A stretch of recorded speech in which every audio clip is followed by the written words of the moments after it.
هادی کجایی؟ آروم باش صادق. ولم کن بابا. صادق چرا داد میزنی؟ چی شده؟ امروز باید تکلیفمو با این آدمی که به ظاهر برادر روشن کنم. به چیت مینازی؟ او شور چه ترم کردی؟ صدات انداختی تو سرت.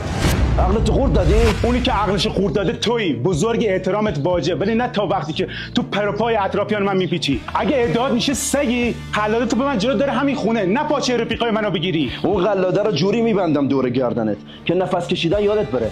جوجه رنگی تو کی بزرگ شدی بخواد جلو من قدمم کنی؟ الان من میبندی دهنتو بدم جرش بدم. صادق زشته. برادر بزرگترته. چرا نشستی؟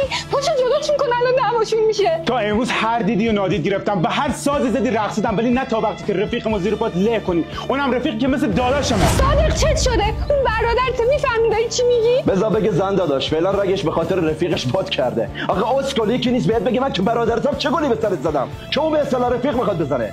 و هر کسی نباید گفت رفیق. کلمه رفیق حرمت داره، نفله. اونم نه کسی که با چشماش زنتو برانداز کرده.